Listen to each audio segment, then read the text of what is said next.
사랑의 주님, 하루의 시작을 말씀과 기도로 먼저 주님 앞에 엎드리게 하시니 감사합니다. 이 시간 성령으로 함께하여 주시옵소서.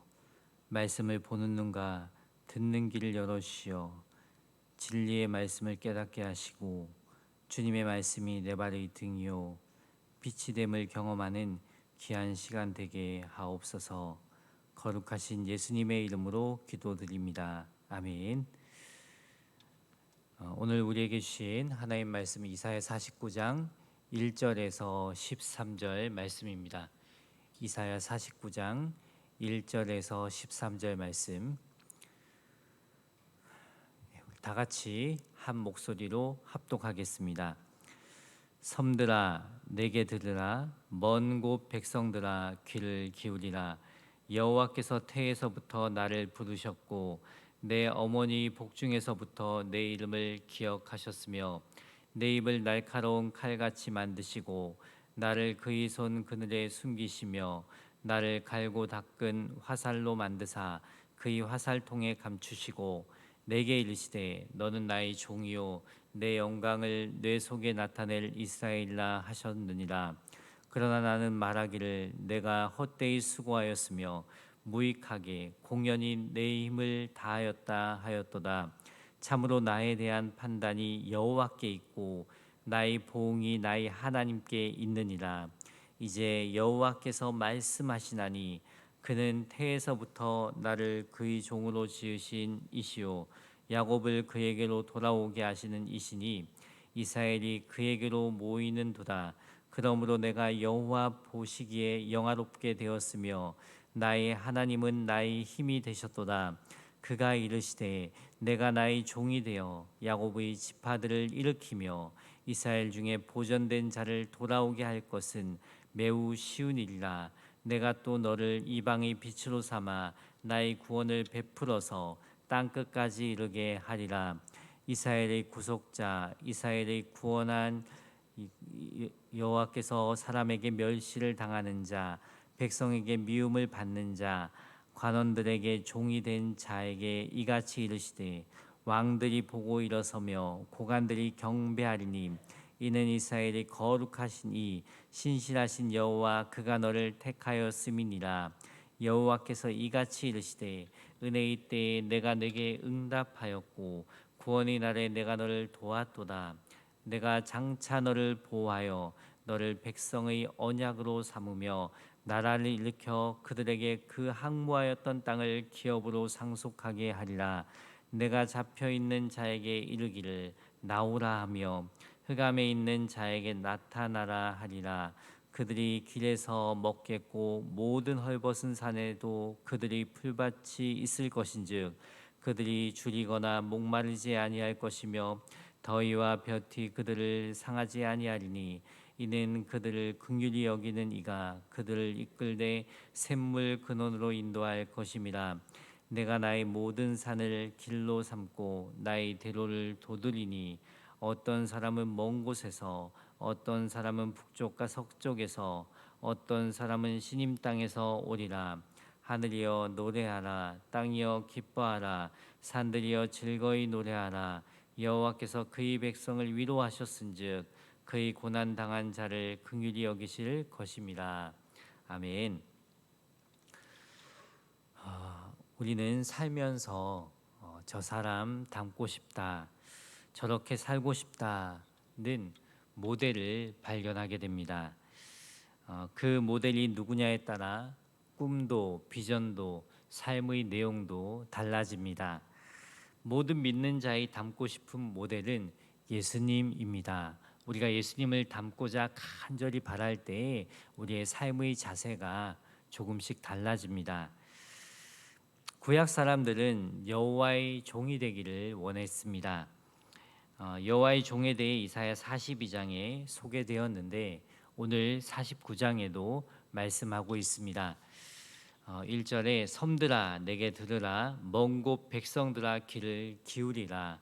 여호와께서 태에서부터 나를 부르셨고 내 어머니 복중에서부터 내 이름을 기억하셨으며. 여기서 나는 여호와의 종을 말합니다. 구약에선 때때로 여호와의 종이란 말 대신 여호와의 사자라는 말을 썼습니다. 여호와의 사자는 천사를 의미하기도 하지만 하나님의 일을 하는 사람, 하나님의 종을 의미합니다. 족장 시대의 여호와의 종은 아브라함과 이삭과 야곱이었습니다. 또 출애굽 시대의 여호와의 종은 모세였습니다. 왕정 시대의 여호와의 종은 다윗과 솔로몬과 같은 사람들이었습니다. 그러나 하나님께서 인류의 구원을 위해 하나님의 종을 이 세상에 보내주시겠다고 하셨습니다. 이 사람은 족장도 아니요 모세와 다윗과 같은 사람들도 아닙니다. 이 사람은 먼 훗날 온 인류를 구원할 메시아 예수 그리스도이십니다. 구약에서 말하는 하나님의 종은 결국 예수 그리스도로 귀결됩니다. 하나님께서 온 인류를 구원할 메시아를 너희에게 보내주겠다. 이 메시아를 기다려라. 이 메시아를 사모하라. 이 메시아를 바라보라고 말씀하십니다. 이것이 이사야서의 핵심 주제입니다. 1절에서 말하고 있는 섬드라는 지중해 연안의 크고 작은 섬들을 의미합니다. 먼 곳 백성들은 이스라엘뿐만 아니라 이스라엘을 중심으로 있는 크고 작은 알 수 없는 나라까지 포함된 것입니다. 다시 말해서 이것은 하나님의 예언이 이스라엘을 넘어서 지중해 연안의 모든 나라에까지 적용되는 것을 의미합니다. 하나님의 말씀은 이스라엘에서 시작되었지만 이스라엘만 머물지 않았습니다. 2000년이 지나면서 이 복음이 우리나라에 전해졌습니다. 지금은 이 복음이 이슬람권, 공산권, 미전도 종족에게도 전해지고 있습니다. 귀를 기울이라는 말은 굉장히 중요하다는 뜻입니다. 여호와의 종 메시아가 이 땅의 구원자로 태어나는 것이 너무 중요하기에 이렇게 강조하는 것입니다. 여호와의 종은 어디에서 왔습니까? 어머니 태중에서 부름을 받았습니다. 성년이 되어서 메시아가 된 것이 아닙니다. 하나님께서 우리를 부르실 때에도 마찬가지입니다. 하나님께서 우리가 다 성장한 후에 부르신 것이 아니라 우리가 태중에 있을 때부터 우리를 기억하고 부르셨습니다. 놀라운 일이죠. 하나님께서 모태에서부터 우리를 사랑하신 것입니다. 우리가 하나님의 사랑을 다 이해할 수 없지만 이 놀라운 사랑을 받고 하나님의 자녀가 된 줄 믿습니다. 2절은 하나님께서 여호와의 종에게 주신 권능, 하나님의 보호에 대한 말씀입니다. 2절에 내 입을 날카로운 칼같이 만드시고 나를 그의 손 그늘에 숨기시며 나를 갈고 닦은 화살로 만드사 그의 화살통에 감추시고 내 입을 날카로운 칼같이 만드시고 여호와의 종의 입술을 통해 선포될 말씀들이 날카로운 칼같이 역사할 것임을 보여주는 말씀입니다. 또 나를 그의 손 그늘에 숨기시며 여호와의 종은 고난과 고통을 당하지만 하나님 손의 그림자 안에서 보호를 받습니다. 또 나를 갈고 닦은 화살로 만드사 그의 화살통에 감추시고 하나님의 구속 사역에 언제든지 동참할 준비가 되었다는 말씀입니다. 또 3절에 보면 내게 이르시되 너는 나의 종이요 내 영광을 내 속에 나타낼 이스라엘이라 하셨느니라. 이 말씀 가운데 하나님의 종인 이스라엘의 모습이 있습니다. 여기서의 이스라엘은 메시아입니다. 하지만 메시아는 모진 고통과 순환을 겪습니다. 4절에 그러나 나는 말하기를 내가 헛되이 수고하였으며 무익하게 공연히 내 힘을 다하였다 하였도다. 참으로 나에 대한 판단이 여호와께 있고 나의 보응이 나의 하나님께 있느니라. 메시아의 특징은 자기가 하는 일이 헛수고라고 느낀다는 것입니다. 메시아처럼 사는 사람들은 내가 괜히 이런 일을 하는 것 아닌가? 죽을 고생을 했는데 알아주는 사람이 없다고 생각합니다. 이것은 곧 메시아적으로 사는 사람, 메시아적 의미를 갖고 사는 사람입니다. 여호와의 종은 하나님을 위해 십자가를 지고 피를 흘리며 죽어야만 했습니다. 아무도 쳐다보지 않았습니다. 심지어 제자들에게도 배신당합니다. 모든 것이 헛것처럼 보였습니다.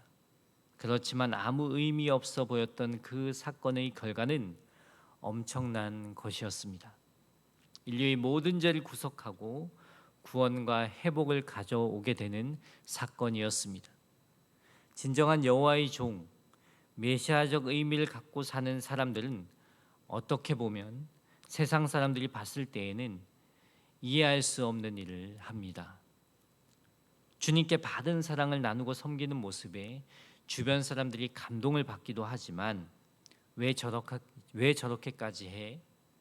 저렇게 한다고 돌아오는 것도 없는데 하며 말합니다. 그래도 묵묵히 복음을 전하며 주님의 사랑을 나누는 분들이 있습니다.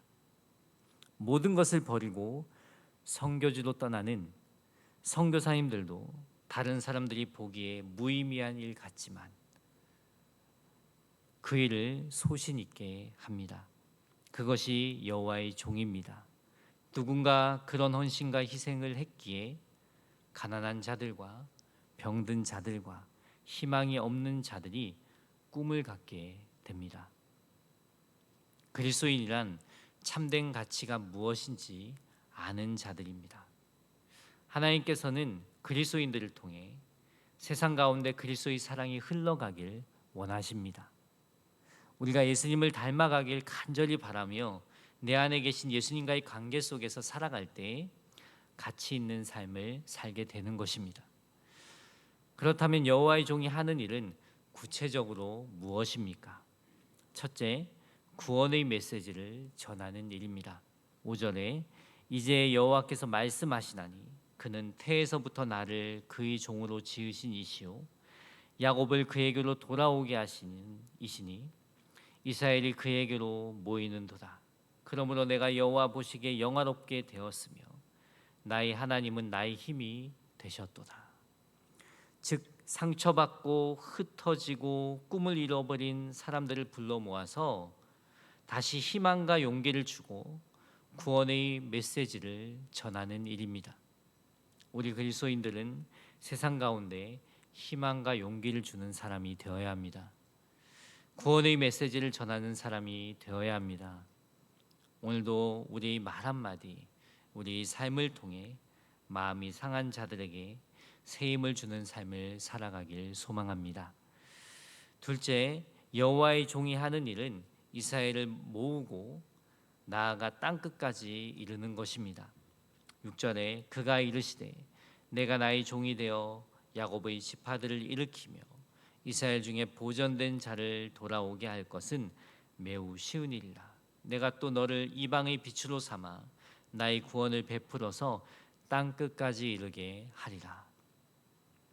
하나님의 큰 그림에 비하면 이스라엘을 모으는 것은 일부에 불과한 작은 일입니다. 하나님의 꿈은 이스라엘을 넘어섭니다. 팔레스타인을 넘어 온 인류가 구원을 받는 것입니다. 하나님께서는 내가 또 너를 이방의 빛으로 삼아 나의 구원을 베풀어서 땅 끝까지 이르게 하리라고 하십니다. 우리나라를 보더라도 100년 전에 우리나라의 선교사님들이 오셨습니다. 그들이 우리와 무슨 상관이 있었겠습니까? 한국에 친척도 가족도 없고 아무 이해관계가 없었습니다. 그렇지만 선교사님들은 100년 전에 한국에 와서 희생과 대가를 치르면서 복음을 전했습니다. 그들이 이방의 빛이 되었습니다. 우리가 예수님을 믿게 된 것도 순교의 피가 이 땅 가운데 뿌려졌기 때문입니다. 우리는 엄청난 사랑을 받고 예수님을 믿게 된 사람들입니다. 셋째, 여호와의 종은 멸시와 미움을 받게 됩니다. 7절에 이스라엘의 구속자, 이스라엘의 거룩한 이이신 여호와께서 사람에게 멸시를 당하는 자, 백성에게 미움을 받는 자, 관원들에게 종이 된 자에게 이같이 이르시되 왕들이 보고 일어서며 고관들이 경배하리니 이는 이스라엘의 거룩하시니 신실하신 여호와 그가 너를 택하였음이니라. 우리도 그리스도인이라는 이유로 세상으로부터 미움을 받을 수 있습니다. 어려움을 겪을 수도 있습니다. 그렇다고 우리도 똑같이 흥분해서 거친 말을 하고 욕을 해서는 안 됩니다. 그때마다 예수님을 바라보십시오. 이 상황에서 예수님은 어떻게 하셨을까? 오늘 말씀과 같이 예수님께서는 우리보다 더한 멸시와 미움을 당하셨습니다. 이 땅에서 모진 고난과 고통을 당하셨지만 묵묵히 십자가의 길을 걸으셨습니다. 이 땅에서 모진 고난과 고통을 당하셨지만 묵묵히 십자가의 길을 걸으신 주님을 생각해야 합니다. 우리는 세상 가운데 선으로 악을 이기는 사람이 되어야 합니다. 그래서 어떻게 하면 소금과 빛의 삶을 살아갈 수 있을까 깊이 생각하고 고민해야 합니다. 성경이 말하는 지혜와 슬기로움은 신중한 사려 깊음이라는 뜻이 있습니다. 즉 가볍게 말하고 행동하지 말고 깊이 생각하고 신중하게 말하고 행동하는 것이 지혜라는 뜻입니다. 히브리서 3장 1절에 예수를 깊이 생각하라고 했습니다. 예수님이라면 어떻게 하셨을까? 깊이 생각하지 않아서 그리스도인들이 무례한 행동을 합니다. 분별력을 잃고 함부로 말을 합니다. 우리의 삶을 되돌아봅시다. 그리스도인으로서 어떻게 살아가는 것이 하나님 보시기에 합당한지, 말씀의 기준에 일치하는 삶인지 한 번 더 깊이 생각하며 그리스도인답게 살아가는 저와 여러분 되기를 소망합니다. 8절에서 13절은 이스라엘의 회복에 대한 말씀입니다. 8절 여호와께서 이같이 이르시되 은혜의 때에 내가 내게 응답하였고 구원의 날에 내가 너를 도왔도다. 내가 장차 너를 보호하여 너를 백성의 언약으로 삼으며 나라를 일으켜 그들에게 그 항무하였던 땅을 기업으로 상속하게 하리라. 항무하였던 땅을 기업으로 상속하게 하리라. 하나님은 그 나라를 일으켜서 황무한 땅을 다시 회복시키시고 세워주시고 나누어 주겠다고 말씀하십니다. 9절에 내가 잡혀있는 자에게 이르기를 나오라 하며 흑암에 있는 자에게 나타나라 하리라. 그들이 길에서 먹겠고 모든 헐벗은 산에도 그들의 풀밭이 있을 것인즉 죄를 지어 감옥에 갇힌 자들에게 자 이제 나가시오라고 한다면 얼마나 감격스럽겠습니까? 하나님이 이스라엘 백성들에게 너희들은 자유다라고 말씀하십니다. 어둠 속에 갇혀 있던 사람들이 빛 가운데로 나오게 된 것입니다. 또한 하나님은 그들이 길에서 먹겠고라고 하십니다. 더 이상 굶주림과 배고픔으로 허덕이지 않는다는 말씀입니다. 그런가 하면 10절에 보면 그들이 줄이거나 목마르지 아니할 것이며 더위와 볕이 그들을 상하지 아니하리니 이는 그들을 긍휼히 여기는 이가 그들을 이끌되 샘물 근원으로 인도할 것입니다. 이스라엘 백성은 더 이상 줄이거나 목마르지 않게 될 것이라 합니다. 더위와 볕에 상하지 않을 것이라 합니다. 긍휼히 여기는 이를 통해 샘물가로 인도될 것이라고 말씀하십니다. 또 11절 12절에는 내가 나의 모든 산을 길로 삼고 나의 대로를 도드리니 어떤 사람은 먼 곳에서 어떤 사람은 북쪽과 서쪽에서 어떤 사람은 시님 땅에서 오리라. 모든 산에 길이 생긴다는 것과 산과 산 사이에도 길이 생긴다는 뜻입니다. 하나님께서는 어떤 험악한 산에도 길을 만들어 주신다고 약속하십니다. 그 길을 만드시고 인도하신 이유는 원근 각처의 사람들을 다 모으기 위함입니다. 8절 12절 말씀을 종합해서 볼 때 바벨론 포로에서 해방된 이스라엘 백성들이 광야길을 지나 본국으로 귀환하는 장면을 연상케 합니다. 하나님께서 이 모든 여정에서 선한 목자가 되어서 자기 백성을 인도하시겠다는 약속입니다. 실제로 이 말씀 그대로 성취가 되었습니다. 이처럼 이스라엘을 인도하신 하나님께서 여호와의 종을 세워서 그러한 인도자의 사역을 감당케 하신 것입니다. 그분이 예수 그리스도이십니다. 예수님께서는 우리를 죄악의 바벨론에서 영적 이스라엘 땅으로 인도해 주셨습니다. 그래서 우리는 영적 이스라엘 자손이 되었습니다.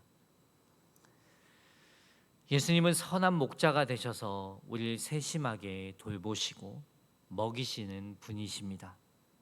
우리는 예수님 안에서 참된 만족과 기쁨을 누릴 수 있습니다. 하나님께서는 이스라엘을 통해 그처럼 큰 구원을 세상에 베푸셨습니다. 13절 말씀은 천지 만물은 그 사실을 기뻐하면서 즐거이 노래하게 될 것이라 합니다. 하늘이여 노래하라, 땅이여 기뻐하라, 산들이여 즐거이 노래하라. 여호와께서 그의 백성을 위로하였은즉 그의 고난 당한 자를 긍휼히 여기실 것입니다. 노래해야 할 이유가 무엇입니까? 하나님께서는 세우신 종 예수님께서 우리 위로자가 되시기 때문에 또 그 예수님을 통해서 우리에게 긍휼을 베푸셨기 때문에 우리에게 찬양하라고 하시는 것입니다. 내가 너희들에게 베푸신 그 은혜를 생각하며 찬양하라고 하십니다. 우리는 하나님께서 우리 가운데 역사하시고 행하신 일들을 생각할 때 하나님을 높이며 찬양할 수밖에 없습니다.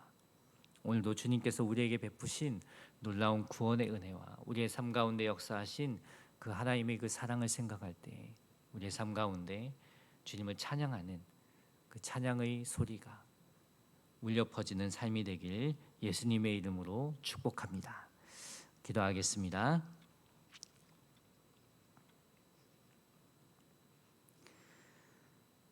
사랑의 주님, 오늘도 말씀으로 우리에게 참된 위로와 소망을 주시니 감사합니다. 그리스도인으로 이 땅을 살아가는 것이 항상 좋은 일만 있는 것이 아니라는 것을 삶 속에서 겪게 됩니다. 그런 가운데서도 항상 예수님이라면 어떻게 하셨을까 깊이 생각하면서 하나님의 사랑받는 존귀한 자녀답게 이 땅 가운데 소금과 빛으로의 사명을 감당하게 하옵소서. 주님께서 나에게 행하신 놀라운 은혜를 기억하여 주님을 높이며 찬양하는 하루를 보내게 하옵소서. 이 새벽 주님 앞에 믿음으로 간구하는 기도를 들으시고 말씀하시는 주님을 경험하는 은혜의 시간 되게 하옵소서. 거룩하신 예수님의 이름으로 기도드립니다. 아멘.